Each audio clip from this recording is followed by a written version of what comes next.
Are you listening? I can hear you, Senator Suplicy. Yeah, well, I would like to know whether I can speak for 1 minute or for 5 minutes in the beginning as a moderator, or what's the instruction?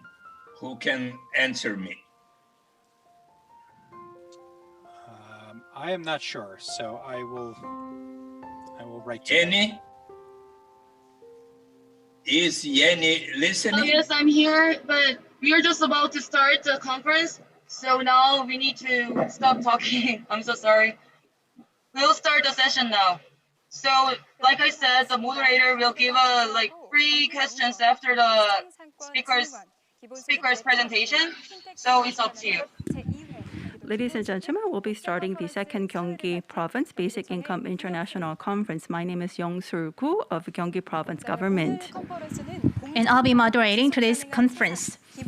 The second Gyeonggi Province Basic Income International Conference is being held under the theme of Toward a Fair and Sustainable World with Basic Income. And please check your YouTube channel for the entire conference for today. We will be starting the Gyeonggi Province Basic Income International Conference shortly. The simultaneous interpretation will be provided through the entire conference. Please check the relevant language channel for your convenience. Is available for today's conference, so please check the YouTube channel for your convenience. 자, 그럼 본격적으로 제2회 Let us get started with the second Gyeonggi Province Basic Income International Conference. We'll get started with the first session under the theme of Stepping Stone to Basic Income, Pilot and Trial Cases.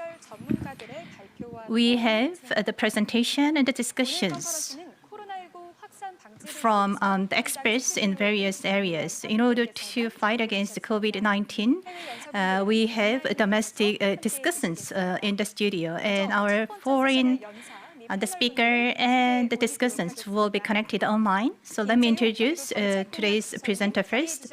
We have Mr. Kim Jae-young, Head of Policy of Gyeonggi Provincial Government in the studio, and we have Mr. Choi Young-jun, Chair of Lab 2050 in the studio. We have online speaker and guests as well. We have Eduardo Sbrisci, Honorary Co-Chair of BN from Brazil. Thank you. Mr. Stefan Nunes, the Guaranteed Income Initiative lead of Giant Family Institute from the U.S. Thank you very much for your attendance. Mr. Mark Paul, a professor of New College of Florida, fellow of the Roosevelt Institute, couldn't make himself available due to his personal reason. So we'll get started with the presentation of Mr. Kim Jae-young, the Head of Policy of Gyeonggi Provincial Government. Thank you. Yes, good morning. My name is Chae-young Kim. I am the Chief of Policy Commitment of Gyeonggi Provincial Government. It's a great honor to be providing you with this presentation. Before I start, I would like to thank Senator Sblisci, who will be moderating the session, as well as the other speakers and discussants that will be joining me. In Korea, I think always being humble is the virtue, but I would like to share with you the model of the basic income project here at Gyeonggi Province. So I would not be humble, and I will rather brag a bit about the achievements that we have made.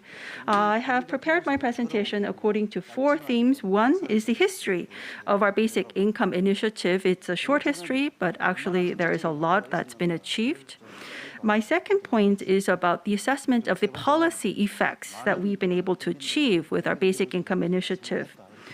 The third factor is the success factors behind the Gyeonggi Province Basic Income Initiative. What are the key reasons we've been so successful in such a short time? And then fourth is, as you know, we have a roadmap of trying to take this national. And so the fourth part of my presentation would be, what are the necessary challenges that we have to overcome to make basic income a national initiative? Once again, this is the brief history of the Gyeonggi Province's basic income income initiative.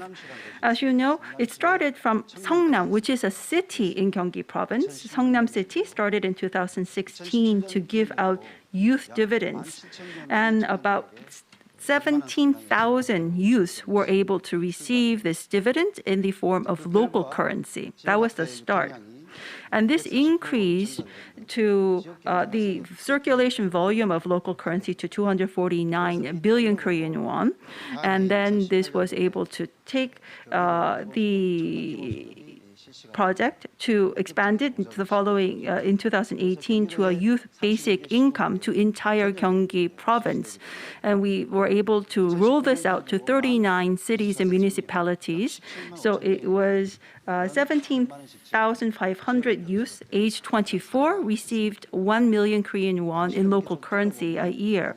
Looking back in hindsight, I think back then in 2016 and 18, there was a lot of criticism. People were saying it's a populistic policy, that it was a dream, I think some people were telling us. But ironically, since the start of COVID-19, the perception of basic income has totally changed. And I think it's opened a very important threshold for basic income. And we are very proud that Gyeonggi province has been spearheading this change. When COVID-19 broke out, Gyeonggi province was the first to provide universal basic income type disaster support. When Gyeonggi province first started this program, there was a lot of opposition, even from the central government, but we were able to eventually get the public support and actually implement this universal disaster income.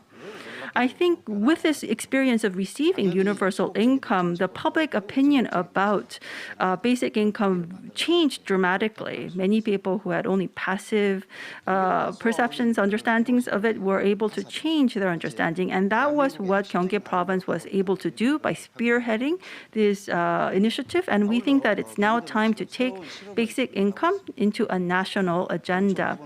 We are also, as a province, preparing another experiment or test, which is the agricultural area income project, which I will explain later on in more detail.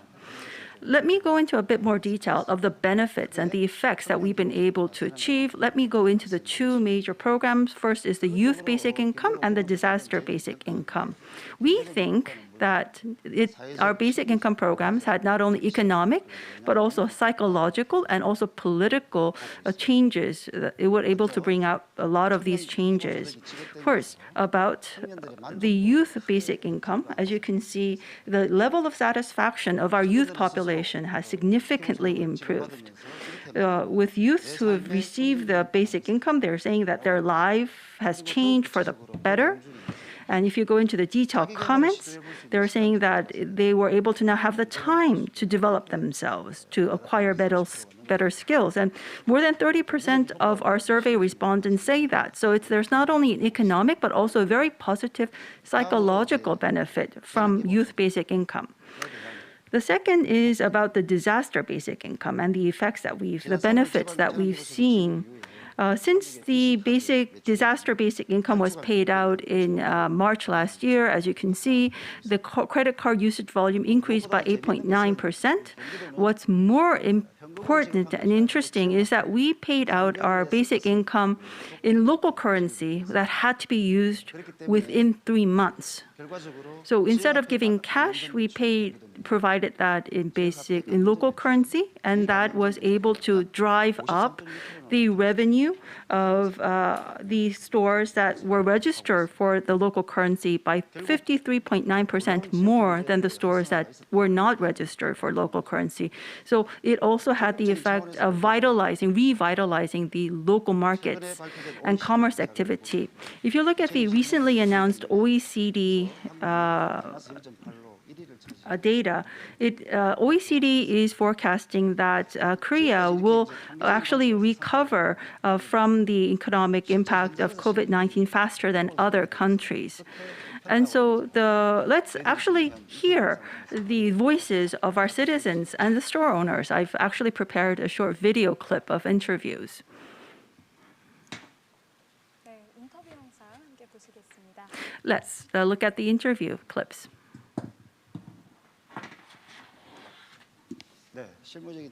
Well, maybe there was a bit of a technical difficulty. We will show you the video, which is prepared now. Thanks to the local currency, it's not only my shop, but other shops in the traditional market are seeing a lot more activity. It's been a huge help for us. The local currency, people say that even if you register your shop, it's not going to help, but actually we're having a lot of customers coming in with local currency, and even my friend registered, and everything's better now. As you can see, we are registered for local currency. Please come. And so I think with this program, more customers will be coming into our shops. So there is the statistical, quantitative effects, and also the psychological, actually positive effects being felt by people in the shops. And so we believe that our local currency program has definitely succeeded and has stabilized. And so let's look at some of the success factors behind our basic income initiative. I think there are various success factors behind it. It can be explained by several factors, one being leadership. It was a very bold move, despite a lot of criticism, to push ahead with our youth basic income and disaster local income program. We also maintained consistency in the programs. So ambitiousness and consistency, in order for that to happen, I think there needed to be a foundation of a strong conviction of sovereign philosophy. The fact that basic income is not a benefit being handed out, but it is a natural, economic, and social right to claim basic income. There was that very strong conviction that enabled this program to be pushed ahead despite the criticism and the obstacles. The second success factor, I believe, was the administrative drive, the execution power, because as you know, government employees in Gyeonggi Province have a very clear understanding that in this new era, we do need to have new policies, and the government employees at Gyeonggi Province have actually put a lot of effort to implement this with very fast pace. When we compare the work of Gyeonggi Province with what happens in other provinces, we actually have done things in 2 weeks that other provinces would take 6 months. And so we move and work very quickly. I think the third success factor would be the creative pioneering spirit, both the youth and the disaster basic income. Gyeonggi Province was the first to propose, and despite the fact that it did include many experimental factors, the planning was done very thoroughly, and I think that is why we were able to succeed. I think the last, but the very critical success factor is the fact that we have an excellent level of governance at Gyeonggi Province. We have many interested parties, policymakers, researchers, we have civic groups and citizens, and these groups do have difference of opinions, but we were able to overcome that and build a consensus through discussion. And I think even though this is at a provincial level, this excellent level of governance is the drive behind the success of our basic income initiatives. The next slide actually shows you the roadmap that we have. As you know, we have an experiment being prepared at Gyeonggi Province level of an agricultural area basic income. We'll be starting to pay this out at an experimental level from next year, and we will start this at a rural village level. This will be a model project, a pilot project. We have heard that there's a similar pilot project already undergoing in Germany, that there is 120 people that were being selected, and a huge number of people actually signed up to be selected, and we hope that we will also have many people applying to participate in this program.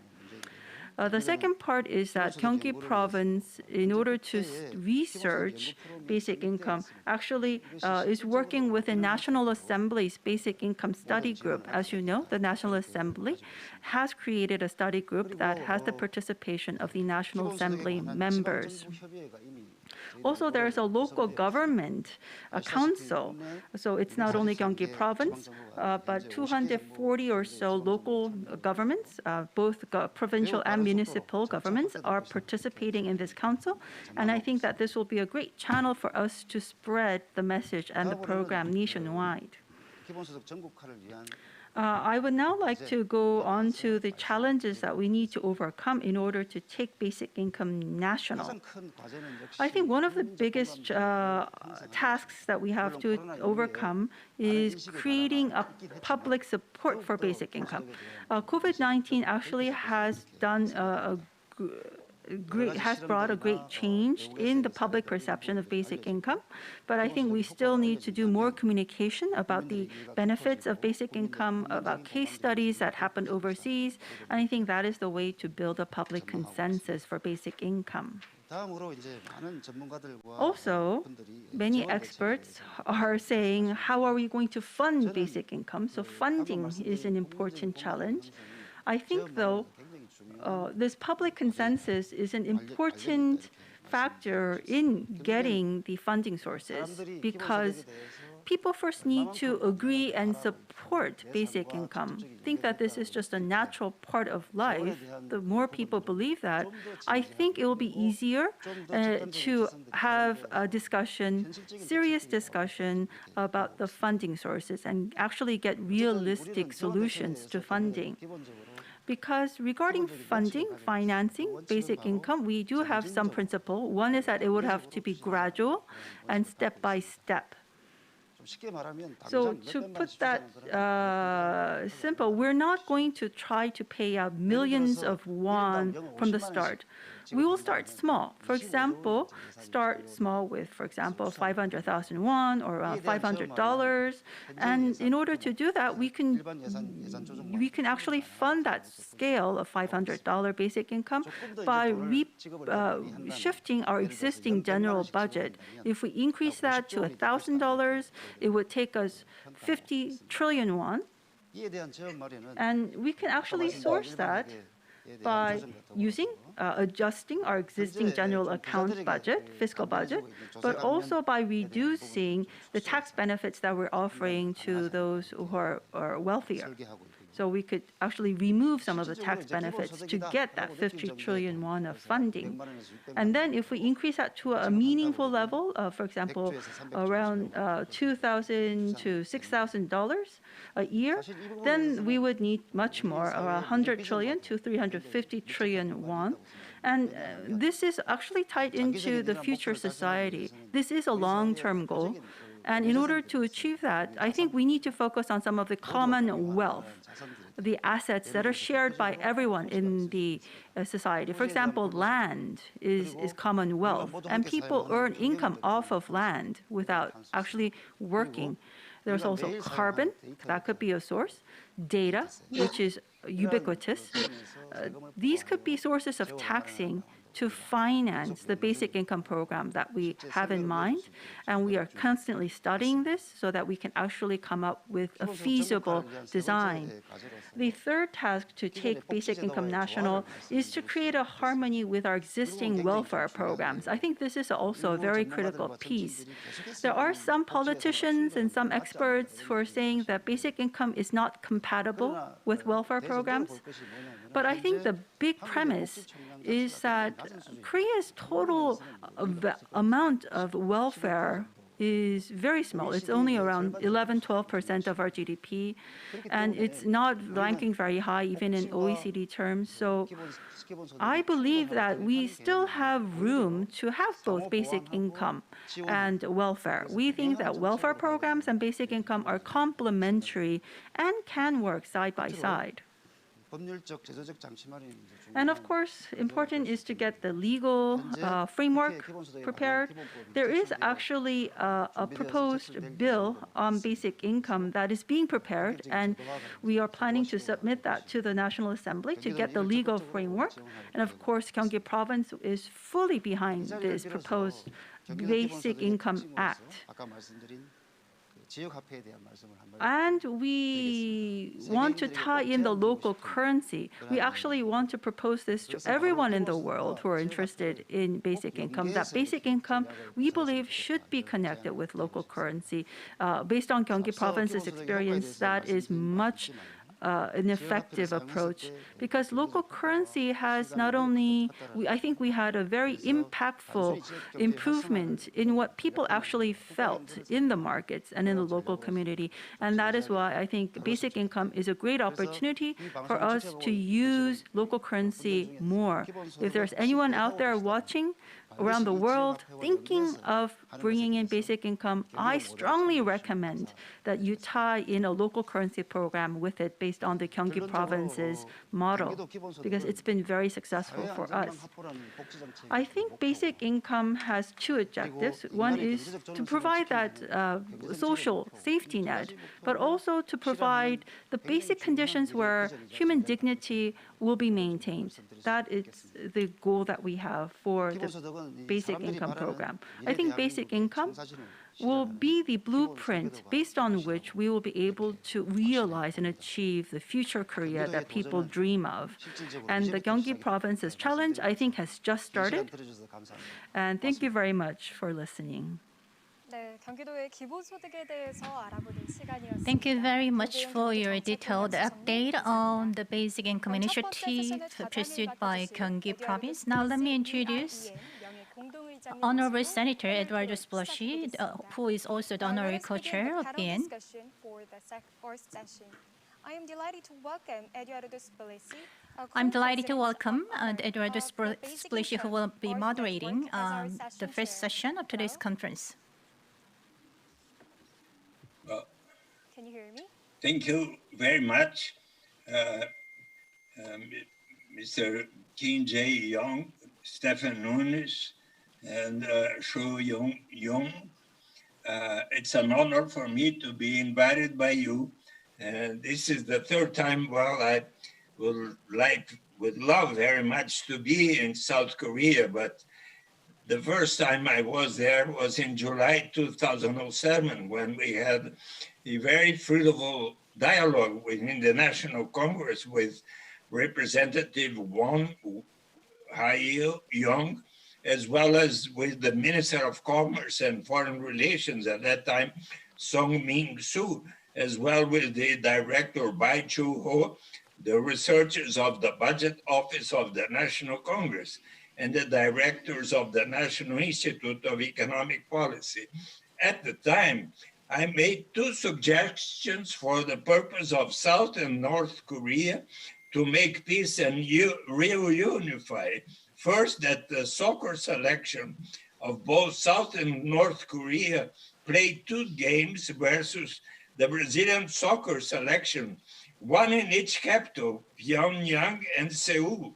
The Koreans expressed much admiration towards the Brazilian players in the World Cup of 2002 that happened in Tokyo and Seoul, when Brazil was the champion for the fifth time.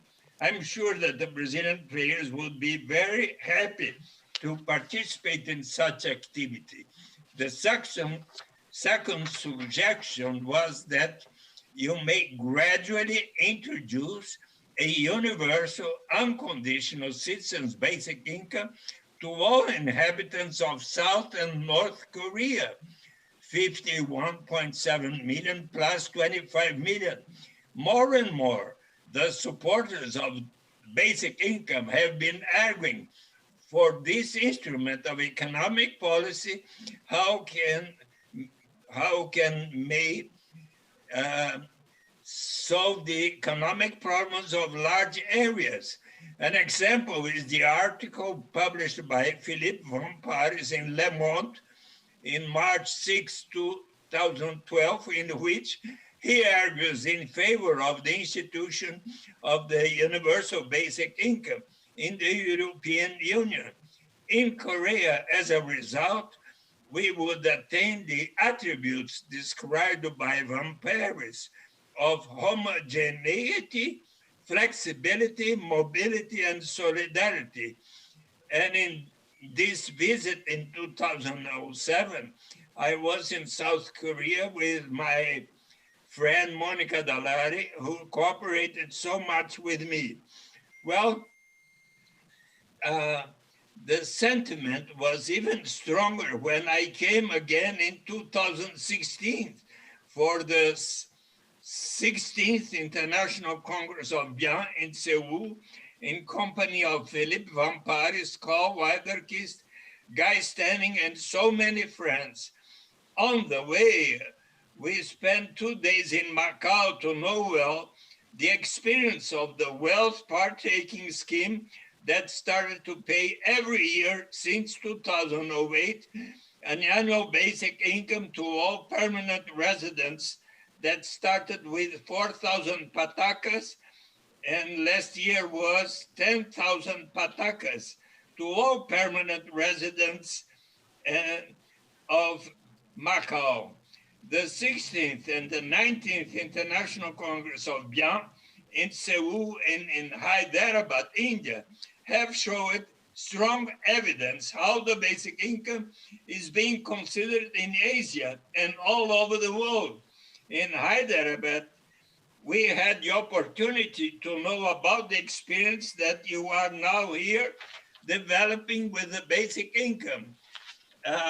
Kim Jae-young from the Gyeonggi provincial government explained how 175,000 people of 24 years of age since 2016 received 1 million won, $883 per year, with very positive results.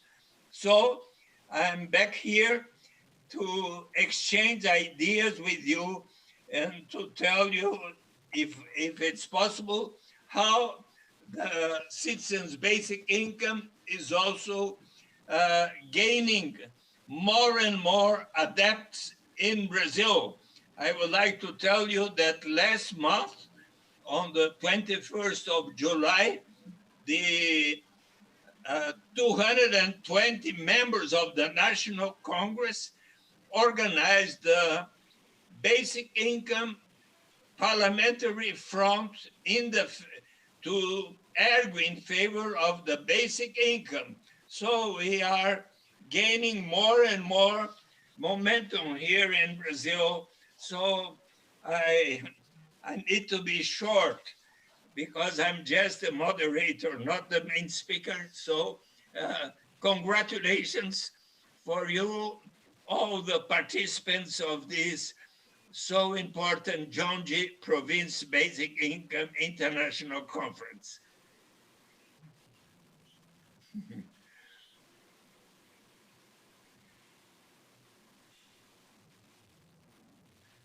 Okay. Now I'm not listening to anyone. Pardon? I think each of us should give a response. Louder, please. Can you hear me? No, not so well. A little bit louder. Hi there. Can you hear me now? Yes. Well, first, I would like to say thank you for inviting me. I'm sorry that I could not be there in person. I'm hoping to be there next year. I don't have too much time to speak, but I do want to make 2 points. The first is with regard to the response to COVID-19. In the United States, we have the CARES Act, which provided checks to individuals and also support through unemployment insurance as a result of congressional action at the federal level. And as important as that was, it also was subject to a lot of implementation challenges. We did not have an easy way to get money to people. We did not have an easy way to identify people. Many people slipped through the cracks, and there were many delays and mistakes. I want to contrast that with what happened in Maricá, Brazil, which is a city that has a partial basic income that is administered through a digital currency, the Mambuca. It is a policy that Senator Suplicy knows very well, and that JFI, my organization, is currently studying. In Maricá, they had this basic income in place. They had a registry with individuals who could receive money electronically on their Mambuca card to use a local currency to support themselves. And when the pandemic came, they pressed a button and money went out to everybody. Almost instantaneously, there was the aid that was necessary to support people through this crisis. So I'd like to say that a guaranteed income program, especially one that's built around a digital currency, puts in place the infrastructure necessary to protect against these sorts of economic catastrophes, these sorts of economic shocks. And it was really humbling to see how a small city in Brazil was able to handle the economic fallout much better than the United States because they had built that system. So I'm excited to see that Gyeonggi province has also put in this work and that it is doing, it was able to use the system to provide aid quickly, as the speaker said. The second thing I would like to say is that there has been a lot of interest in guaranteed income over the last several years, and a lot of that has been small pilots, 1,000 people, 500 people. That's been done in the United States and elsewhere. I think those are very valuable studies, but to really answer the big remaining questions about guaranteed income, what does it do to the local economy, to prices and to wages? What does it do to communities? How do you pay for it? How do you build the infrastructure at a very large scale? In order to answer those questions, we need large-scale implementation, like what is happening in Gyeonggi province. So I think that this is also a huge contribution to this field. The information, what you learn, is going to help us researchers understand a lot more about how this program works and how this program can be implemented elsewhere. So again, I wanted to say congratulations on what you've already done, and thank you, and that we are all watching, and we're very excited to see what comes out of these policies that you are implementing and testing over the next few years.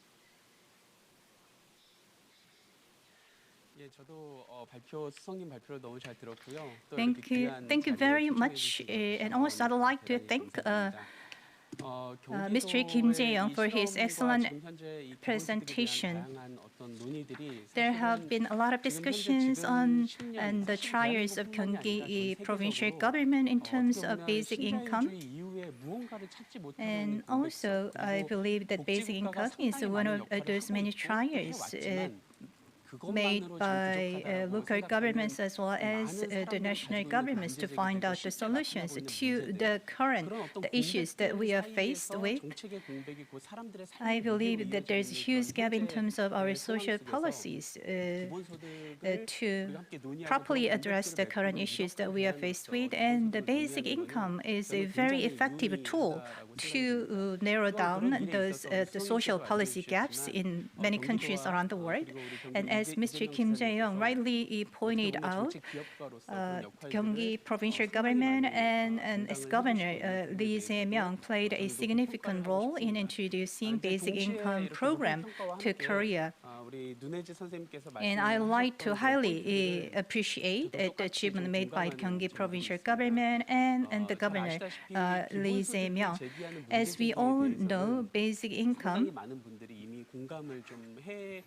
has a strong ground because it can be a very effective tool to address the rampant social issues. However, there also is a criticism over the reality or the realistic possibility of the basic income program. And also, even though we agree to the fact that we need a great or alternative solution to many social issues, but still, there are some people who are questioning the feasibility of basic income as a solution to address the current social issues and economic issues.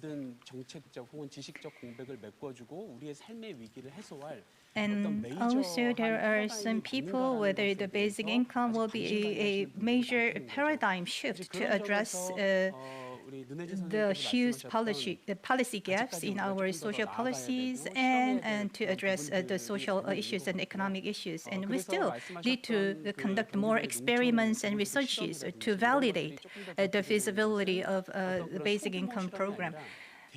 What is significant here is that the Gyeonggi provincial government actually introduced this basic income program at a large scale, and it provides a lot of implications to us. The complete or full swing textbook that we can find in our textbook should be the large or kind of sufficient amount to actually enable the basic livelihood of people. But we cannot actually reach that stage overnight. Rather, we need to start small, start from partial basic income and move toward the complete or full swing basic income step by step. And we can have a phasal approach. And also there is other option, such as providing basic income as a part of benefits or subsidies to the vulnerable classes like farmers. I am for the phasal or the gradual approach toward the introduction of basic income. However, what I believe is that we need to have a firm validation process to check the feasibility and the effectiveness of a basic income program. I believe that basic income has gained a lot of popularity, and also there is a strong ground for the introduction of basic income. But still, there are some things that we need to do to have a full-fledged basic income program. Thank you very much. Well, I think that, yes, basic income is no longer a discussion, but it is becoming an actual policy. It is going into a mainstream policy. There is this transition, which is a remarkable achievement when I look back. So we have to think of this as a part of a future vision, of a future economic vision. So we need to change the framework and the mindset. There is a new environment, and so we do need to set new policy frameworks. As Senator Nunes mentioned, or Mr. Nunes mentioned, there's digital currencies or prices. And I think large-scale experiments, yes, are very important. I think these are great suggestions and tips that we will keep in mind. And as Mr. Che mentioned, we need to, I think, move the discussion from an experiment or a small-scale discussion to a mainstream policy framework. And in order to do that, I think we need to prepare to share the vision and get the consensus. Of course, people who research and study, they have a very important role, but I think the politicians from this point on need to play a very critical role, because it will be the politicians who will persuade the public. And I think in Gyeonggi province, we have the support, and Gyeonggi province is more than happy to lead the discussion. Thank you very much. Thank you. I think, in a sense, getting the political justification, in order to get the political justification, the politicians do need to play a very critical role. I agree with that. And if there wasn't a crisis out there, if everything was peaceful and stable, you could always rely on existing evidence to draw out the future policy. But we are in a crisis situation. We have COVID-19 2019 and also a very speedy transition to a digital age, which means that future uncertainty is so high. We really don't know what kind of society our children will be living in because it may not be a linear extension of the society that we've lived in. So it's very difficult to predict the future because we have a crisis going on and we are in a sort of a vacuum of policy. I think Antonio Graham said that old things disappear, but if new things are not born, that is a crisis. I think we are in this vacuum where we are not getting the new alternatives, the new policy suggestions. And I think basic income can be something that bridges that vacuum. And I think the politicians need to pick this up, to focus on certain features or to use certain evidence to persuade the public to get on board to the basic income. And I have very high expectations of what the politicians would do. I think yesterday there was a coalition being expanded among the heads of local governments. I think the local government leaders also have a very important role to play in this process. 네, 풍부한 사례들과 함께 yes. 참여해주신 모든 I would 연습생들께 like 다시 한번 to 감사의 thank 말씀을 the 드립니다. speakers and the panelists. And that will be end of our first session, and we will go into a 5-minute break. After the 5-minute break, we will go into session 2. Thank you. Discussion and presentation of session 1 has ended. 이상, we will end session 1 here and then move on to session 2 after a 5-minute break. Thank you. Okay.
Good morning, ladies and gentlemen. It's nice to see you again at Session 2. Once again, my name is Young-Soo Koo. I will be the MC of the session. I hope everybody had a nice break. We will move on to Session 2 of our Basic Income International Conference. As you have heard before, it is being simultaneously interpreted into Korean and English and Japanese, so please select either English or Korean on your YouTube channel.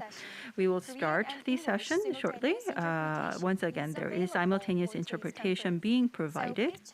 You can select the language on your YouTube channel screen. This is Session 2, which is under the theme of Basic Income Financing Strategies. So we have experts from different areas to talk about financing strategies. And due to COVID-19, we have Korean speakers and panelists attending in the studio, and we have overseas panelists connected online. I would like to introduce our panelists and speakers. The moderator of Session 2 will be Han-Joo Lee, President of Gyeonggi Research Institute. Our speaker will be Gi-up-nam, Director of the Institute of Land and Liberty. We have in the studio Mr. Min Kim, who is the head of the Institute of Political Economic Alternatives. We also have Mr. Young Sung-yu of the Gyeonggi Research Institute, a Basic Income Research Group. We also have panelists attending online. We have Paul Ross, who is the founder of the Citizen Dividend Organization. We also have in Japan Professor Inoue Tomohiro from the Gomazawa University in Japan. Thank you very much, everyone, for attending. I would now like to give the floor to Mr. or President Han-Joo Lee of the Gyeonggi Research Institute, GRI. Yes, thank you. This is Han-Joo Lee. First of all, it's a great honor to organize the second Gyeonggi Province Basic Income. We had the first conference last year, and last year we started with the basic topics. I think this year we've moved the topic one level up. We're trying to look at the Gyeonggi Province's basic income model, and also what would be the fair and right financing strategy going forward. We'll look at some experiences and discussions happening in Korea.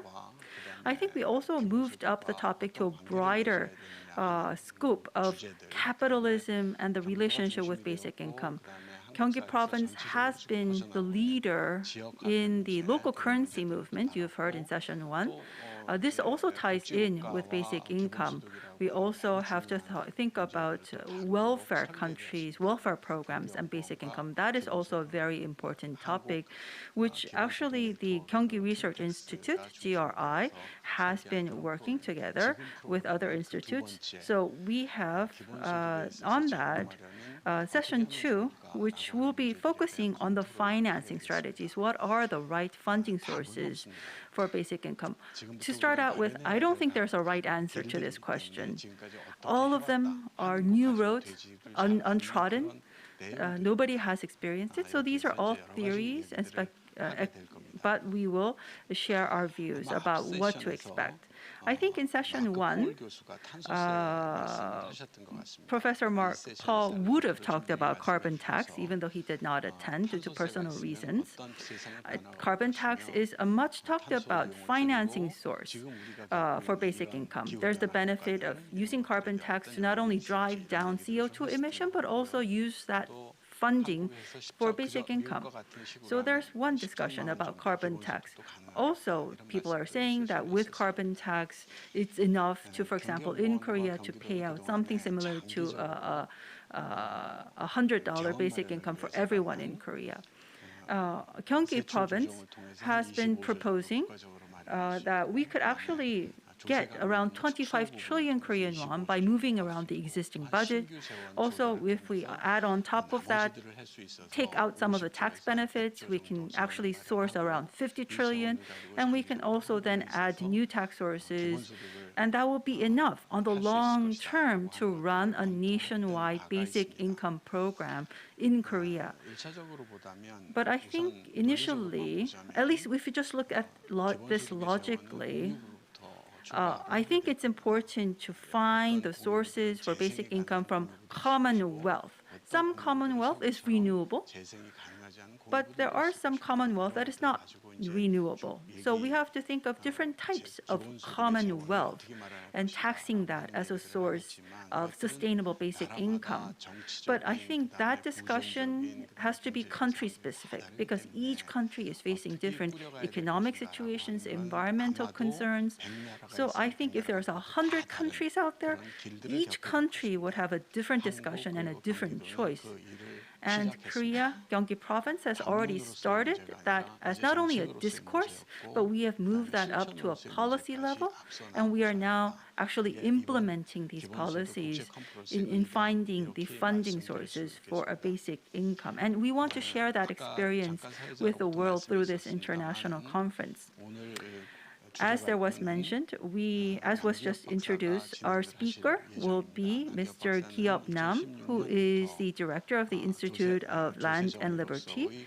He has been looking into taxing land, and especially land holding taxes, and using that and connecting that to basic income. He's been studying this from 2016. So he's been looking into how to design the basic income, how to design the land holding tax to make that compatible. And he will share with us his experience. So what he is going to share with you is not something that is already in practice. It's just in a designing phase. But he is trying to share his design to receive views and feedback from our panelists. We also have on the panel Mr. Paul Rose, who founded the Citizen Dividend Organization. I think he will propose a strategical approach to funding and financing basic income. Professor Inoue Tomohiro will be talking about MMT and basic income. I think that is what he is prepared to talk about. Mr. Min Kim, the president of the Institute of Political and Economic Alternative, will focus on the political and economic meaning of basic income and funding sources. And Mr. Young Sung-yu is the head of the Basic Income Research Group.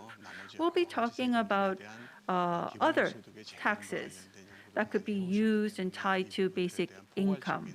So I think Mr. Yu will give us more of a comprehensive approach to funding sources. I think Mr. Nam will be talking for about 10 to 15 minutes, and maybe the discussants can talk for about 5 to 7 minutes. And I think after the speakers and the panelists have talked, we can try to wrap this around. As you know, I'm not expecting to get a right answer at the end of the session. There are many paths. If you're hiking on the mountain, there are many ways and paths. And I think we need to, at this point, explore the different paths, because we could actually have multiple financing sources that could be complementary rather than competing against each other as funding sources. So once again, ahead of time, I would like to thank everyone for attending and would like to ask Mr. Nam to start his presentation. Thank you. I would like to deliver my presentation under the title of the design of basic income type, national land holding tax and its expected effect. I am Nam-gi, director of the Institute of Land and Liberty. We are experiencing COVID-19 caused pandemic crisis, and in the wake of this pandemic crisis, there have been many new discussions on the alternatives or solutions to the current social and economic issues. And basic income program is one of those subjects for the newly emerged discussion recently. And we are fighting against this COVID-19 pandemic. And basic income is unconditional cash provision to everyone, and actually as a part of our first disaster relief fund, all citizens of Korea have been provided with this unconditional the basic income type disaster relief fund as much as 400,000 Korean won.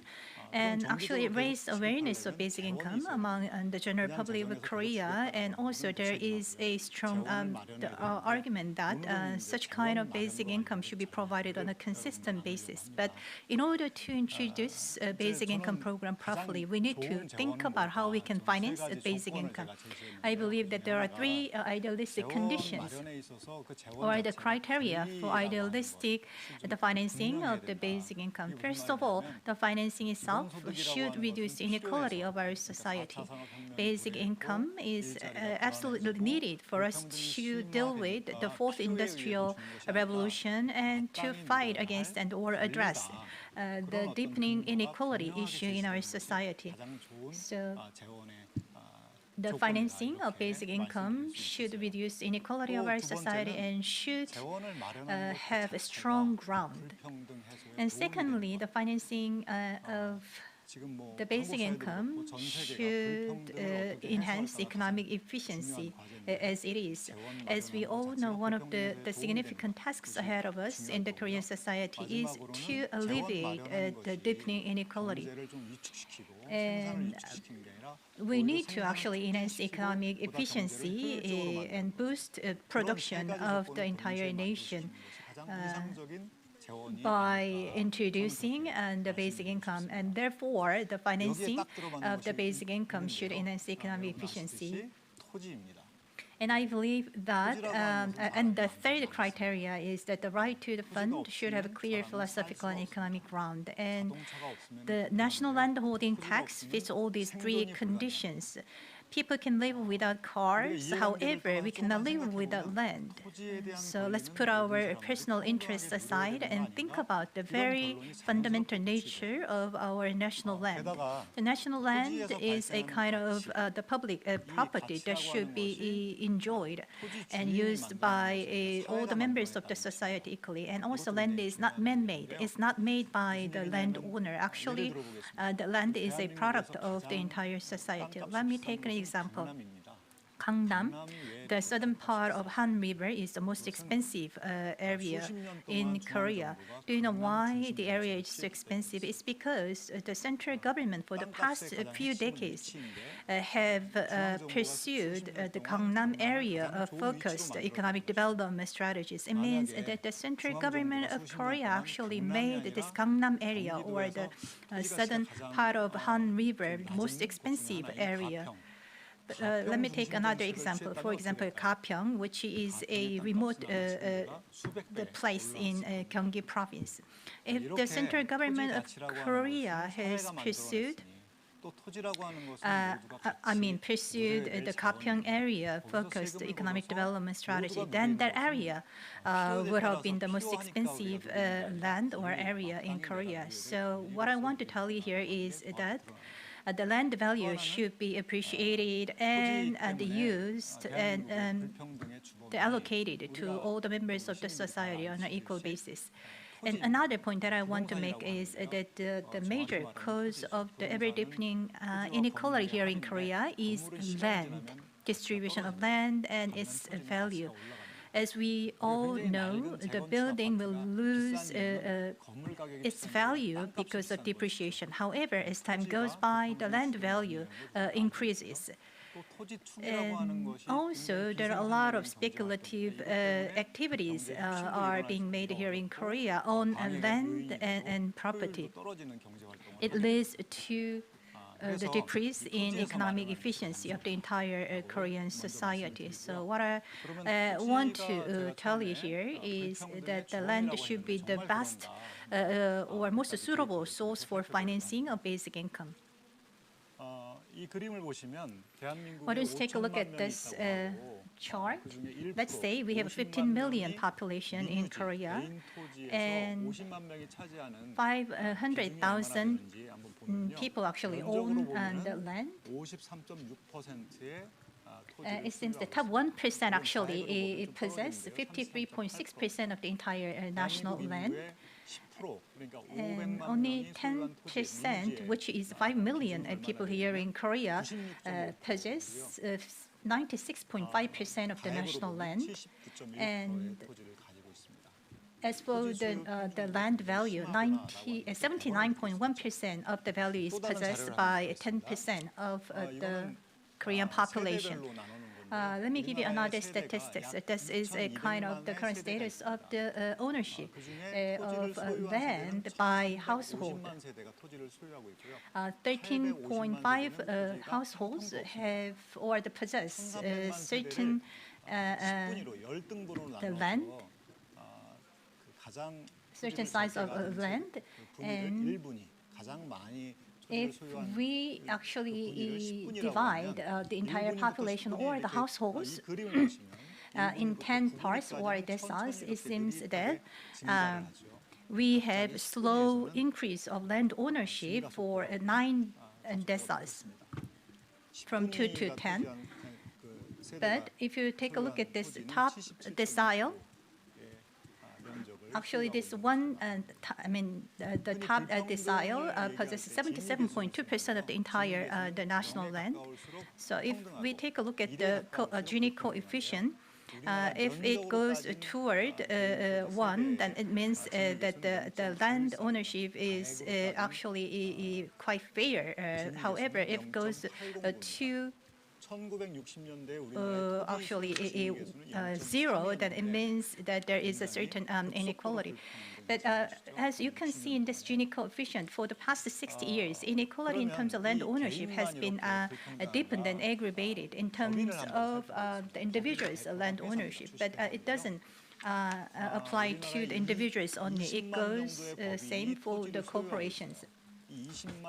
It seems that there are around 200,000 corporations that possess a certain size of lands, and if we divide them in deciles, it seems that 9 deciles have a very small size of the land. But if you take a look at this top decile, actually, this one, the top one decile or top decile possess 92.5% of the entire the land, national land possessed by corporations. And this top decile corporations are the large conglomerates here in Korea. As you can see, the land ownership in Korea is extremely unequal, and these statistics or numbers speak for themselves.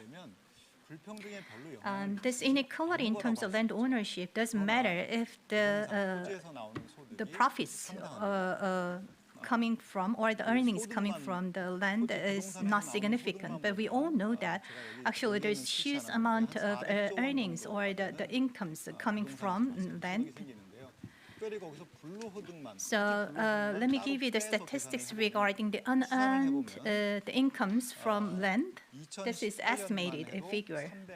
So it seems that as of 2018, there is around 327 trillion won of unearned earnings from land. What I mean by unearned earning is a kind of the price gap between the purchase price and the sales price. So this unearned earnings coming from the profits that the landowners receive when they sell their lands. And who actually, we need to think about who take up all these unearned earnings from land. Those top decile or the individuals or corporations that possess excessive size of land actually take up all these unearned earnings from land. So unearned earning means that the earnings that are made without making any the personal or the human efforts. But we all know that actually there are certain efforts taken for the transaction of property or land. But from a social perspective, actually the transaction of land or property doesn't make any contribution to the national GDP. So the workable age population actually need to work to create a GDP or domestic production. However, if the entire workable age population just engage themselves in land transaction, then there will be no production at all at the national level. So even though this land transaction doesn't make any contribution to the national gross production, but still there's huge gross unearned earnings coming from the land transaction. We all know that this land is the major culprit for the economic inefficiency. And also this land gives a lot of excessive burdens on the economic activities. So if we take a look at the trends in net purchases of non-financial assets by non-financial corporations and households, you can see that around 40% of the budget of these households or the non-financial corporations is spent in land transaction or land purchase. And also you can see the corporations actually focus on purchasing the national land or land, while the households focus on selling their land. If we take a look at the statistics of the OECD and other countries, it seems the Korean companies spend 10 times more in land purchasing than those in other OECD countries. We all know that the land price is extremely high here in Korea, but even we consider such fact, still the Korean companies spend too much money and too large a budget in land transaction. This is a speculative activity. And corporations or the Korean companies purchase a large size of land seeking for the unearned incomes coming from rent. We all know that the businesses are supposed to do businesses, making contribution to the national production. However, the Korean businesses, particularly the large conglomerates, spend a lot of money and time in land transaction, seeking unearned incomes from rent. Actually, the trend is not limited to the corporations. Actually, the households have the same trend. It seems that top 1% of the national households purchase a large portion of the houses. So actually, top 1% has around 7% of the entire the houses here in Korea. And it seems that the number of the houses that have more than one house is doubled for the past few years. These speculative activities are actively engaged by Korean households that are seeking for unearned incomes from land. If these households can earn the same amount of unearned incomes from other investment methods, then they wouldn't pay too much attention to land transaction or the house purchasing. But still, actually, they can have the highest unearned incomes from house transaction. And we actually need to dampen such kind of speculative activities engaged by households. We need to actually levy the transfer tax, the property transfer tax, to prevent or to actually discourage this kind of trend. So the transfer tax is imposed when there is some unearned incomes coming from the house transactions. It means that when the sales price is way higher than the purchase price of a house, then the seller should pay this transfer tax. And I believe that the transfer tax is strongly used to dampen this speculative activities. But the thing is that we also have a tax shift or tax replacement as a kind of alternative to tackle the land or property speculative activities. As I mentioned in the beginning part of my presentation, land is not man-made. Land is the product or the production of the entire society, and all the members of the society have due rights to actually use the land. And I believe that even a newborn child and or the old senior citizen should have the right or equal right to the national land. So let me brief you on the design of the basic income type land holding tax.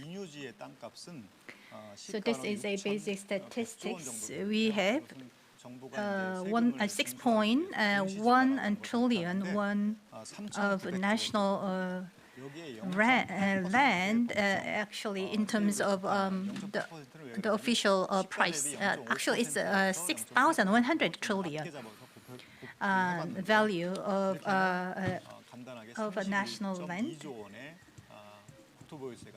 And if we impose the land holding tax equally, then we, by 0.8% of tax rate, then we can have 31 trillion won of tax coming from this land holding and tax, and around 6 million can be paid as income, basic income to each individual household if it can be financed by the land holding tax. So let me talk about the percentage of the pool beneficiaries, the complete beneficiaries of this basic income type land holding tax. It seems that the 85.9% of the total household of Korea are net beneficiaries of this basic income type land holding tax, and the remaining 15% are, households pay more than they receive as basic income. So the 85.9% of the national households receive basic income financed by land holding tax, and the amount is greater than the amount that they pay as land holding tax. So if you take a look at the statistics, it means that the 85.9% of the entire households of the nation will benefit from the land holding tax. And if we impose land holding tax on tax owners, then it can reduce the inequality caused by land, and also the land price will be stabilized.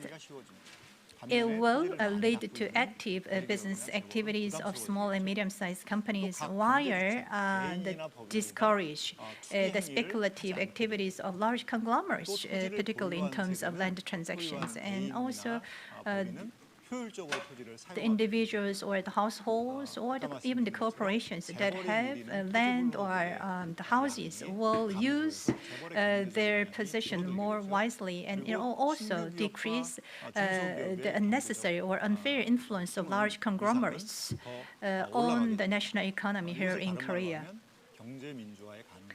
And it will ultimately reach the economic democracy in the nation. And by actually imposing this basic income type land holding tax, we can make all members of the society as true owners of the society. When we talk about our land or the national land, the owners of the national land are all citizens of the nation. So if the majority of people can benefit from the national land through the means of a basic income type land holding tax, and the people, the Korean people, will love their nation better. As I've mentioned before, the land is not man-made a product; it's a kind of product of the entire society. So it should be enjoyed and used by all the members of the society equally. Yes, I think in Korea there is not only the challenge of basic income, but we're also in a war against real estate speculation. The government has been announcing various policies to counter real estate speculation, and I think real estate prices are finally coming a bit more, becoming stable, but I think people are still very skeptical about the effectiveness of these government policies against real estate price increases. I think Mr. Nam's proposal shows us that we can actually do both, find the sourcing for basic income and also fight real estate speculation. We'll now hear from Mr. Paul Rose about his views about funding. Mr. Paul, are you online? Yes. First, thank you very much for this invitation. The Citizens Dividend Organisation believes that the UBI is not standalone. It believes it's one of the cornerstones for universal empowerment.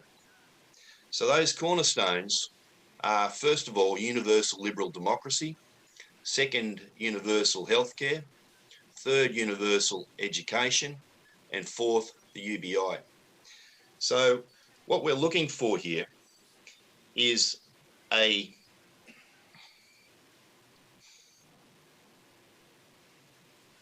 we're looking for a transfer, not a dead weight loss. So the benefit of the UBI is that there are no gaps, and there is an abolishment of distortions such as targeting and means testing. A great benefit of the UBI is this universal empowerment, and we want it in the most efficient, least distortionary way possible. I think the speaker's done a great job introducing the land tax. We believe that the land tax is definitely needed, but we believe it's a separate issue. What we're worried about is with trying to bring in a new tax is that we end up with two battles. We think the UBI is a battle enough. And actually, we think that once we get the UBI in, and I think this connects very closely with what the speaker was saying, the societal benefits, the fact that people will become more societally conscious, will help with the introduction of, for example, the land tax. So we see the sequence as being, first of all, concentrate on trying to get the UBI in, and then second, use that as leverage to get the other things that we also need, such as, very importantly, the land tax. With financing the UBI, obviously we need a massive amount of revenue. It is a transfer, unlike a lot of the other schemes that we have. So, as I said, the lack of means testing, the lack of targeting are efficiency benefits. They wipe out a lot of distortions. And I think the same should be tried to be achieved with the financing. So efficiency, we don't want another political battle. We don't want resistance. We don't want scare campaigns. So the alternative, as we see it, is the consumption tax. In Australia, we call it the GST. I understand in Korea it's called VAT.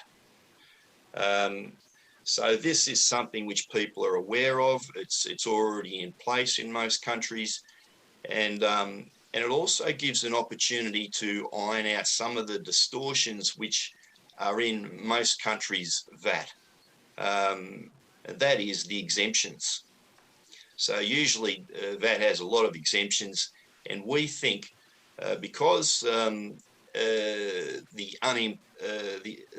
disempowered will be net beneficiaries, this is a real opportunity to, for instance, take the VAT off food and other things that are currently exempt. So we're pushing, in Australia, we're pushing for a 20% VAT. We call it full breadth VAT. Now, as well as that, we're already, speaking from the Australian point of view, we already are funding perhaps 45% of what the UBI would need to be. So that's a massive saving if we can just wipe that out and put that towards the UBI. Thirdly, we believe, and this is something which we haven't heard discussed in these forums, labour market deregulation. Labour market deregulation will imbue huge benefits to the economy in ways that we cannot really categorise. The ripple effects will be enormous. So with those three things, the 20% full breadth VAT, labour market deregulation, and the use of all the funding that's already being used, that will fund it, and then perhaps we can bring in the land tax. Thank you very much.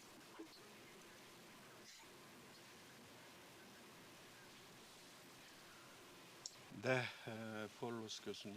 Thank you very much, Professor Paulos. 제가 사회를 한 김에 그동안 지금 말씀하신 거를 Since I'm moderating this session, I'd like to 여쭤보고 지나가겠습니다. raise the question that's in my mind. So the question I have, Mr. Ross, is that labor market deregulation could be a piece of financing. How would that work? How would labor market deregulation help finance basic income? 그럼 나중에 다시 토론. Labour market deregulation has its well, in fact, it's the normal the natural way that it should be. As we see it, with the Industrial Revolution, minimum wages were brought in, and that was to help the disempowered. But unfortunately, as we know, it only helped the working disempowered. And so it created the distortion of the non-working disempowered, which we all are trying to address now.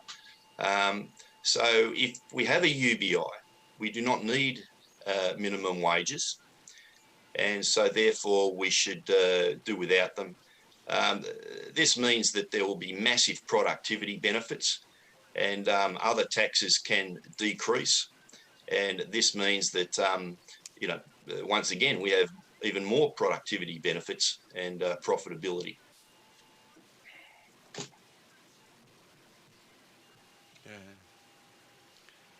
네, 이해했습니다. 그 내용이 좀 Thank you for your detailed explanation. 이해하기가 좀 어려워서 제가 여쭤봤습니다. Thank you very much. 토론 시간에 기회가 있으면 이 부분 또 매우 중요한 So if 지점인 것 we have 같으니까 some time, 다시 해보도록 하겠습니다. we would like to go back 이번에는 to this issue of the labor market deregulation.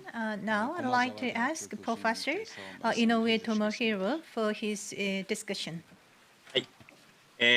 私は最近モダンマネタリーセオリー MMT という経済理論に、注目しています。I started paying my attention MMT to を唱 modern える多くの monetary 経済 theory. 学者は、ベーシックインカムを支持しておりません。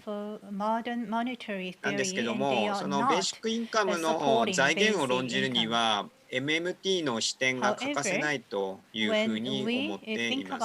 で、MMT の重要な主張の一つは、自国通貨を持つ国では、政府の借金はインフレをもたらさない限り問題ではないということです。で、ベーシックインカムはですね、皆さんご存知のように、莫大な財源を必要とします。で、それをですね、国土保有税というアイディア、私はいいと思っていますし、場合によっては消費税もその財源になろうかというふうに思っています。で、ただ、そのすべてを税金でですね、賄う必要はないと思っていまして、政府が赤字国債を発行してですね、それを民間銀行とか中央銀行に売却してですね、それによって財源を作ることもできます。ただ、こういうですね、政策の欠点はインフレをもたらすことです。で、アメリカとか日本、韓国といった国々はですね、インフレ率は軒並み低いんで、むしろインフレ率を上昇させるためにお金を国民にもっとですね、給付する必要があるくらいだというふうに思っています。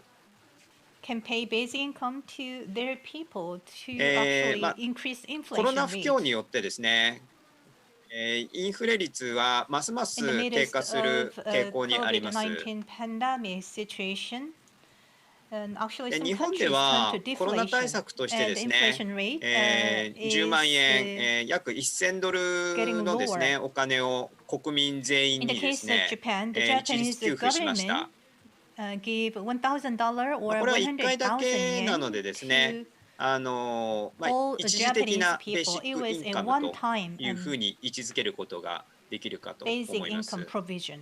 でこのような政策を実施したんですけども、 And 日 such 本 kind 経 of 済は one-time 今再 basic び income デフレ provision になろう of としています。 $1,000 didn't make a なので、 turnaround まあ、 of the 私はで national すね、 economy. コロナ Still, が the 収束 Japanese するまで、 economy returns to 毎 deflation. 月10万円 So を給 my 付すると suggestion いう is こと that を、まあ、提案しています。 the $1,000 or 100,000でコ yen ロナ should be が終わった provided らです to ね、 all も Japanese う少 people し、 per この month 給付額を、まあ、 till 下げる必要はあるかとい we うふうに思っ actually ていま emerge し from て、 this まあ、 COVID-19 私は7万 pandemic 円ぐらい crisis が after 妥当だとい the うふうに pandemic 思っていま crisis, す。 then actually we can reduce the これ amount をまあ of 全 basic て income 国 provided 債 to 発行し all てですね、 the 賄った Japanese と people. し I て believe も、 that 70,000確かに Japanese その政府の yen 借金 or は増大するわけ $700で will す be けど appropriate も、 amount to be provided 過 as 度なインフレ basic にならない income 限 to りは all 問題 Japanese ない people と after the いうふうに思って COVID-19 います。 pandemic. I believe that it will increase 以上になります。 the government debt. どうもご However, 清聴あり it がとう won't ご be ざ a います。 problem as long as it doesn't lead to excessive inflation. Thank you very much for listening. Yes, that was Professor Tomohiro. Oh, thank you very much for your interest in basic income. MMT is some people are saying it's a progressive theory, and combining MMT to basic income, I think, has never been tried before.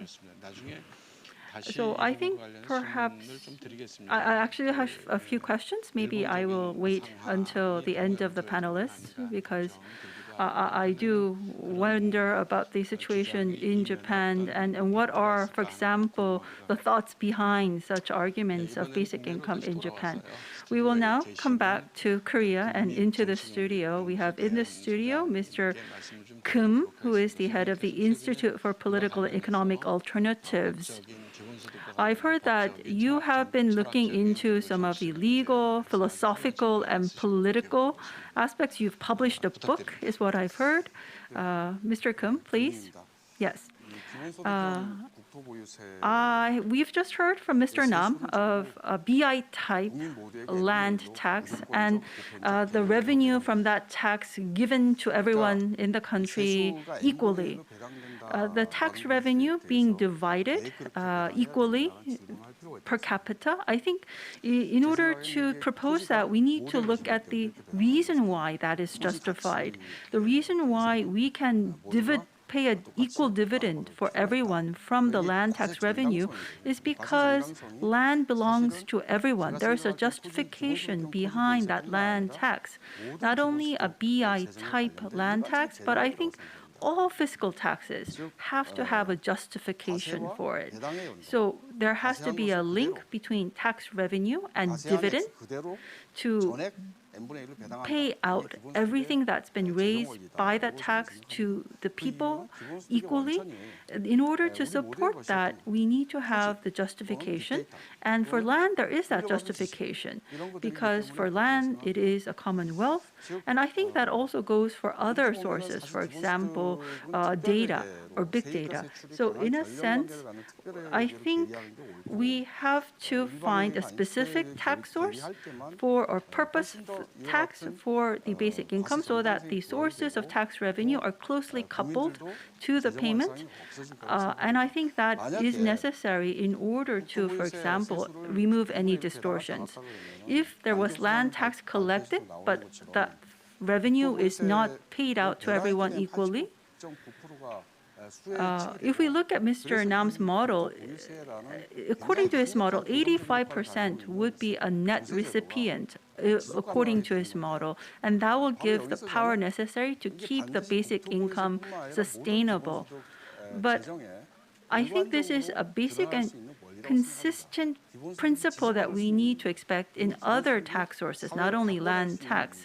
We need to have that tight coupling between the tax revenue being paid out, being transferred to everyone on an equal amount. That should be the basic framework for other tax sources to keep this basic income financing sustainable. I think we are. Well, thank you very much for being succinct. I think you've noticed that I am a bit short in time as a moderator, but I do have one brief question because I think Sais and Zuckman, these are two professors in the US, talking about having a single national income tax was a proposal that they've made, which all production factors, income generated, everything will be taxed. All production factors, regardless of where or who owns it, they should be a uniform income tax, which was proposed recently. Very innovative idea coming from the US. Do you think that there is a connection point from that proposal and what you've mentioned? Well, I think all income taxes should be separated. Well, we could think of, for example, I think that proposal is to have a 6 or 7% tax on all income taxes, all sources of income is the proposal I'm hearing. Now, I'm thinking that all the tax revenue from that 6 or 7% tax should be paid out, transferred as basic income for everyone. I think that will actually keep that proposal sustainable. We will, I guess, move on to a discussion later, but if you follow that, then everything is shared, everything is commonwealth, everything has to be divided even. If we take that philosophy to the extreme, yes, everybody should be given back what they are due. I guess that is the justification of a fair distribution program. If the shared amount is 10%, if it's 5% or 7%, there is a shared wealth percentage, and I think whatever is collected from it should be shared. So things that are shared should be shared, I guess is the slogan. And we will move on to the head of the Basic Income Research Group at GRI, the Gyeonggi Research Institute. The GRI is a research center that looks into the policies implemented by Gyeonggi Province. We provide the theoretical support, the data support. We also do the surveys that capture the effects. And I think in that sense, we are one of the biggest institutions that do the work related specific to basic income. So please, Mr. Yu. Thank you. It was mentioned that what's shared should be shared by everyone, and what's possessed by individuals should be possessed by individuals. I'm a Christian, and actually Jesus once said that what's possessed by Caesars should be the possessions of the Caesars, and what's possessed by the Lord, that should be the possession of the Lord. As a human being, we actually are greatly owed to the mother nature and the society that we live in. So human beings are not independent existences. Actually, we cannot survive being alone. So it means that we benefit from all the surroundings and also the people that we live with. So even the rich people owe greatly to the people who live with them. So the individuals or the personal positions are not entirely personal positions. Actually, some part of those positions should be shared by others because those positions are not achieved by the individual efforts entirely or by 100%. Of course, the individuals need to make efforts to succeed and create wealth, and they have actually have due right to the positions or wealth created through such process. However, some part of such kind of wealth should be distributed evenly to the members of the society because we all are in debt to the society that we live in. And the Nobel Prize winner, Professor Simon, once said that the 90% of our revenues come from others' knowledge. Merleau-Ponty, the French philosopher, once said that the human is a violence to Mother Nature and to other people in its existence. In other words, actually, in order to survive, human beings owe deeply and greatly to Mother Nature and others that they live with. In this context, I believe that the basic income should be legitimized and justified. Let me give you the details of the legitimacy or the justification of basic income. For example, the land actually is a kind of a natural product. That's not a man-made product. And Mr. Nam-gi actually made a great argument about such kind of nature, the characteristic of land. And the land tax or the land holding tax can correct a lot of the inequality related issues here in Korea. I completely agree to Mr. Nam's point. As a researcher in the GRI, I conducted research on strategic financing measures of basic income. The tax would be a major the financing source for basic income, and I think the fiscal support of the central government would be another financing strategy. And when it comes to the taxation as a kind of the financing measure for BI, actually we can create a new tax or adjust the existing tax items. And also when it comes to the fiscal financing measure, we can adjust the national budget. And also the professor Inoue Tomohiro mentioned the financing of BI or basic income from the perspective of MMT. And I believe that we can finance the BI from tax items to a great extent by adjusting existing taxes. And also we can create a new taxes. For example, big data tax, carbon tax can be created newly to finance basic income. And so national income tax coined by Simon Duke will be also another new tax which can be introduced to finance basic income. Actually creating such kind of new taxes, we can finance as much as 50 trillion Korean won for basic income. And also carbon tax can be another source of financing for basic income. So without issuing new currencies, new sovereign currencies, actually we can secure as much as 21 billion Korean won for basic income by adjusting the tax items or creating new taxes. There's a heavy criticism over basic income, saying that it actually requires a too large budget, the national budget. But still, we do have some strategies to finance basic income, and there are always some options.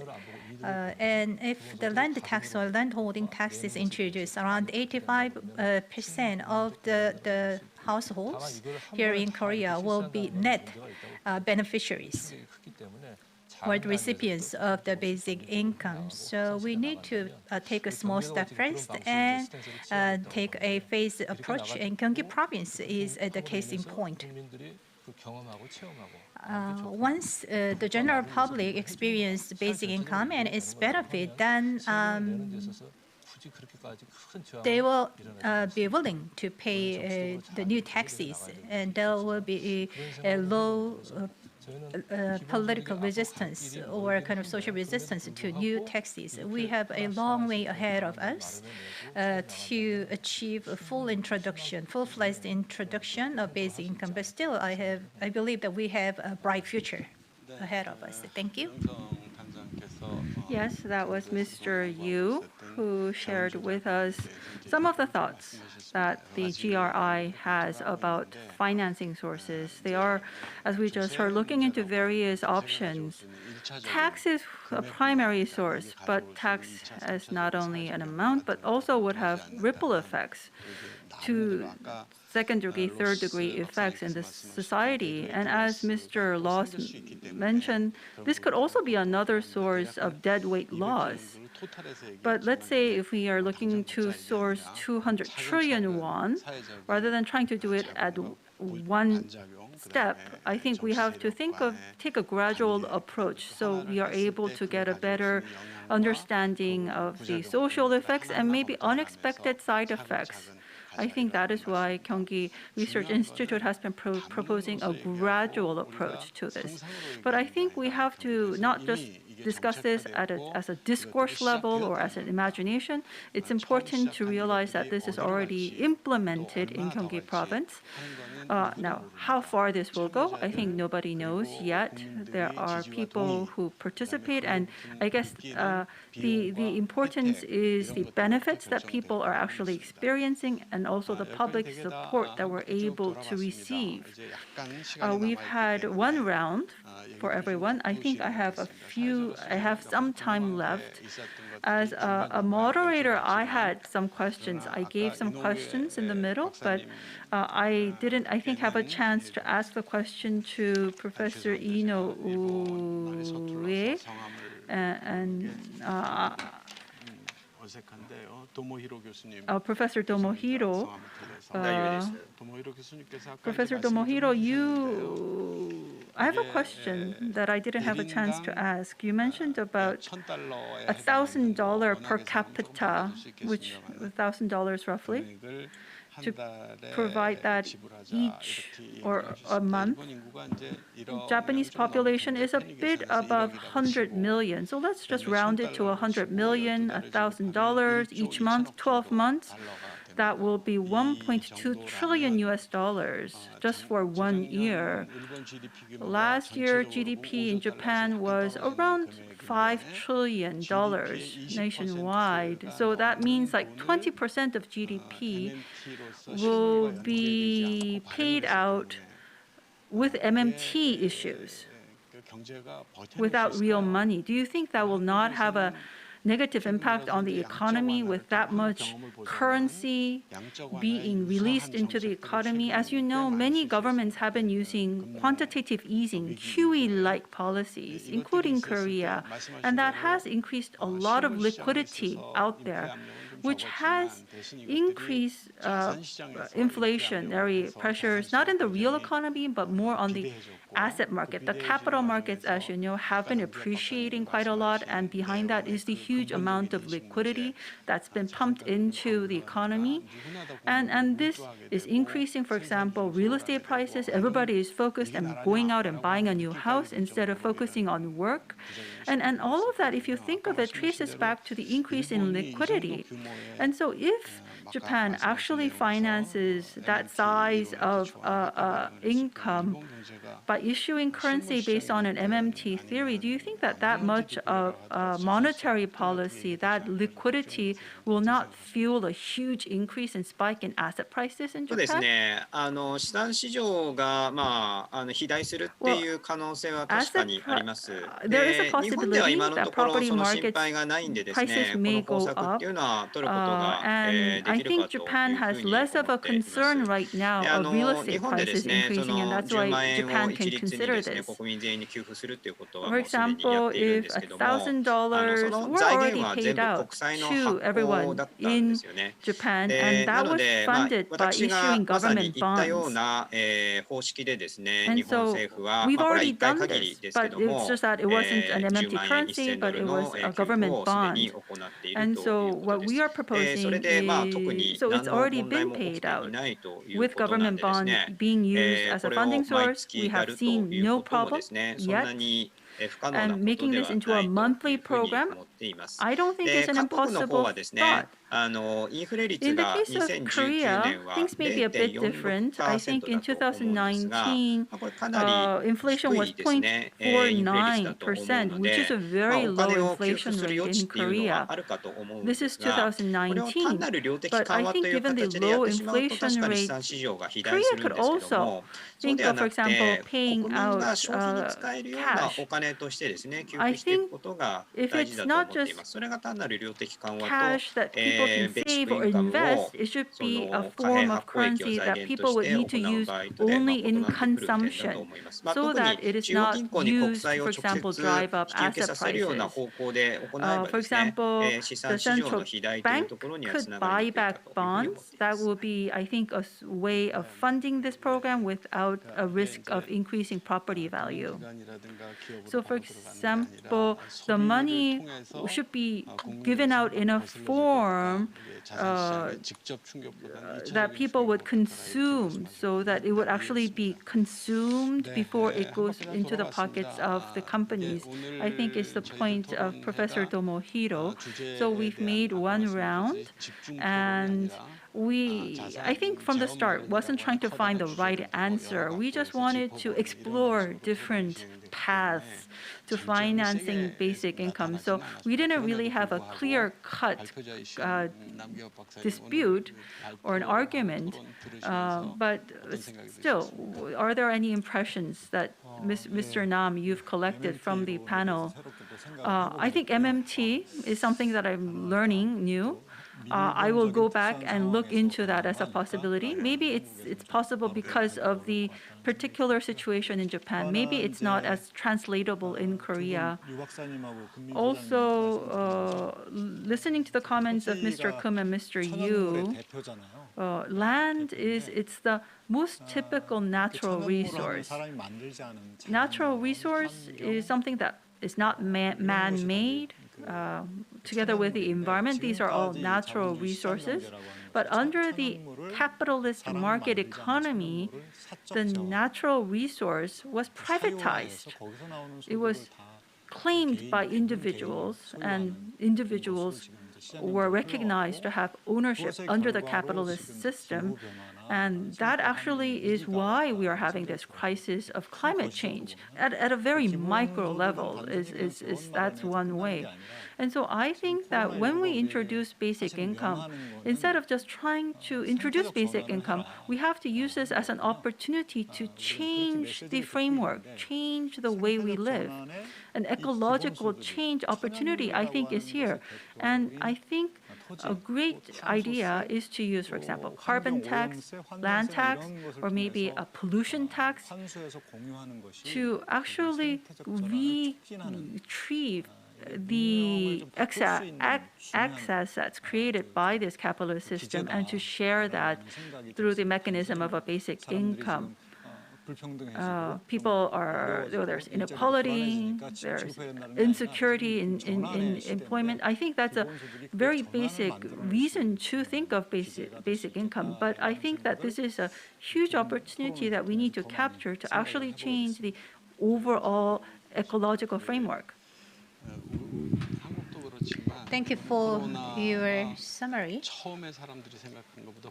Actually, the COVID-19 pandemic caused a severe or bigger damage than we expected in the beginning of the onset of the disease. And actually, it provided opportunity for the countries around the world to think about introduction of the basic income. And actually, the pandemic crisis made us think about the serious issues that the entire humankind is faced with.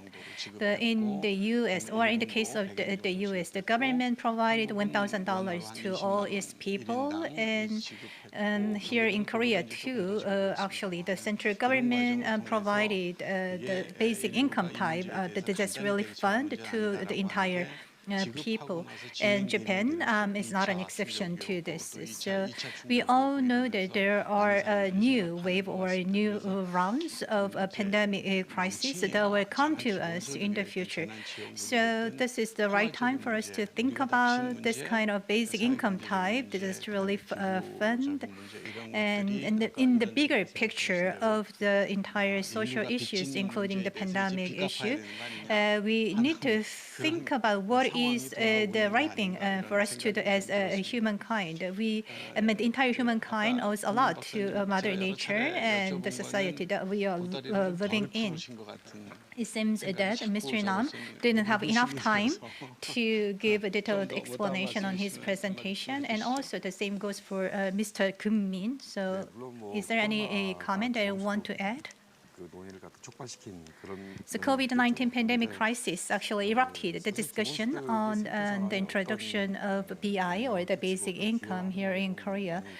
And we need to have an in-depth study of what kind of impact the basic income can bring about to our society in our fight against a pandemic.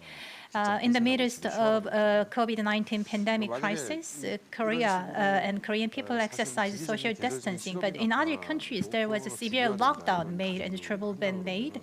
So let's make an assumption that a new type of pandemic will come in the future.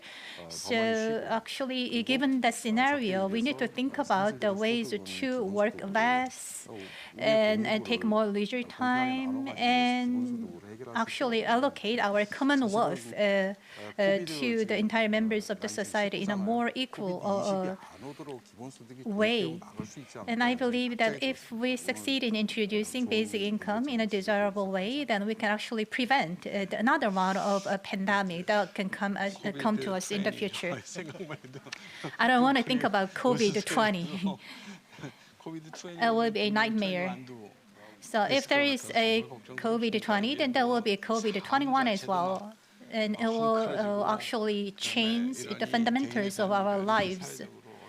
And also, actually, the society as a whole is damaged severely by the pandemic, like COVID-19. Is there any comment that you want to add, Mr. Yu? Well, Professor Tomohiro talked about MMT and integrating that into basic income. I have a few thoughts about that. I think transferring basic income will have the benefits of easing inequality. Also, it would have an economic mechanism to, for example, solve deflation issues. These are very important policy themes.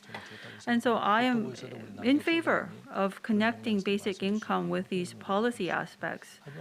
However, I think fundamentally what's most important is the justification for basic income payments. If the basic income transfer is not justified, it can disappear at any moment.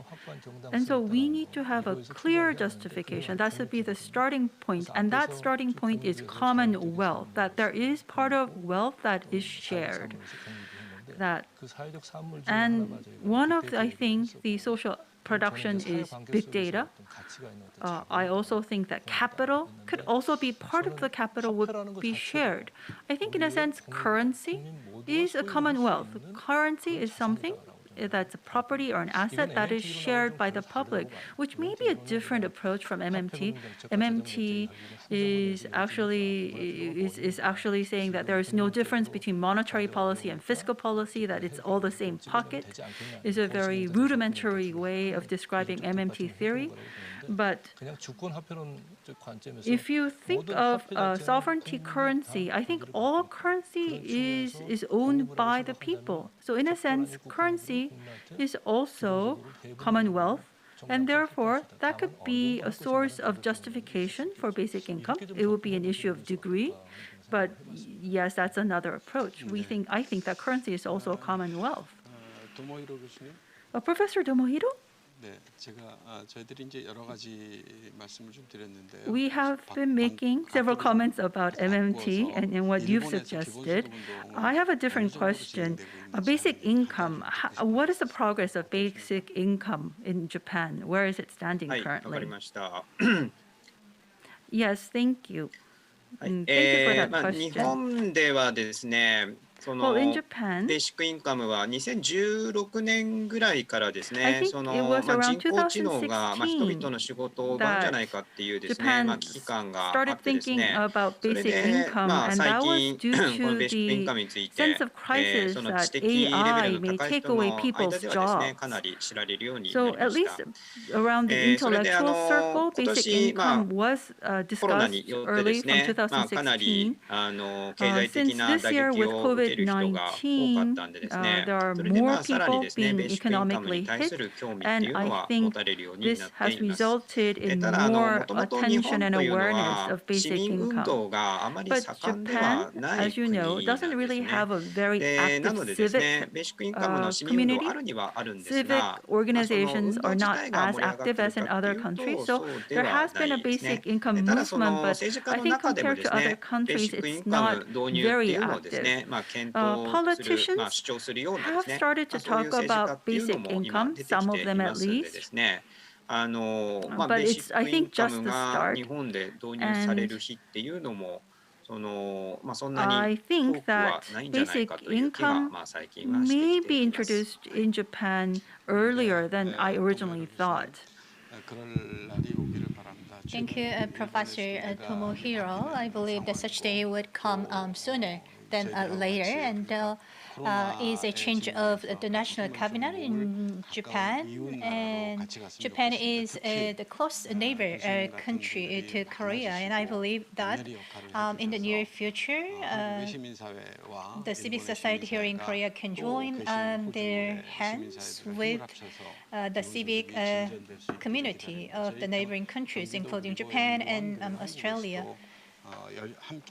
The GRI and the Korean civic groups are more than ready to join our hands with our colleagues around the world. And last but not least, I would like to ask Professor To Rose a question. 토론문 보내주신 데에서는 보니까 In 토지세와 관련된 말씀을 In your 하시더라고요. 그래서 debate that you've submitted ahead of hand, you did talk about land tax. I thought you had a similar thoughts as we do here at GRI about land tax, but I don't think you mentioned a lot about land tax during your comments. Can you share with us your views about land tax and also maybe an overview, feedback about what you've heard from other panelists and the speaker today? Yes, I think the land tax is a wonderful idea, as I've said. I'm wary of it in terms of the basic income. I mean, at the end of the day, the only thing that can be taxed is productivity. So there's different ways of getting productivity, and there's different arguments associated around getting that, around the different taxes of that productivity. To me, I think something that's overlooked is we believe that the universal basic income will actually double, if it's associated with labour market deregulation, will actually double our wealth. So this is something that's not usually included. Usually people are worried about the cost, the so-called cost of the UBI. In actual fact, as we said, we see it as a transfer. At the moment, the paradigm that we have with the different schemes operating is that they definitely are costs. They have means testing, they create distortions, and they're targeted. However, that's the beauty of the universal basic income. We see it as a natural policy. It's something that should have always been there, but we went off track. As I said before, at the beginning of the Industrial Revolution, the purpose, I mean, if you think of the word society, society is a very natural word. Society exists as bacteria, as any sentient animal. And so the purpose should be to maximize the willingness and capacity of all individuals to contribute to that society. And you cannot do that unless you have a basic income. So we believe with the basic income, it will double our productivity, which we will tax. which can pay for the UBI and then some. So with regards to the land tax, I think it's a wonderful idea, but it creates another battle. It creates resistance, and very powerful resistance. I mean, it's, what you're talking about is all the wealthy people. So to me, if we get the UBI in, what we will do, and there was a comment about the ecology, taking the opportunity to help with the environment. Well, once again, we believe that the UBI inherently already does that. Why? Because because of social status.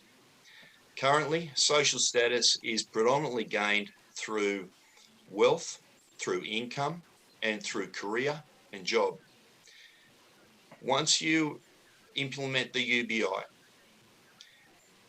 we believe that social status will be gained exclusively from societal contribution.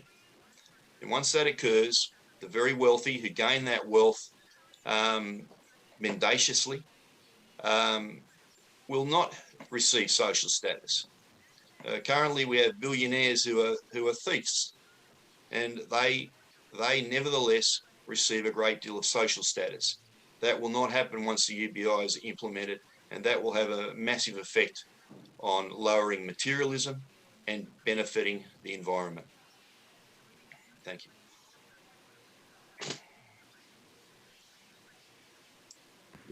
네, 로스 파운더님 감사합니다. Thank you very much, Mr. Ross.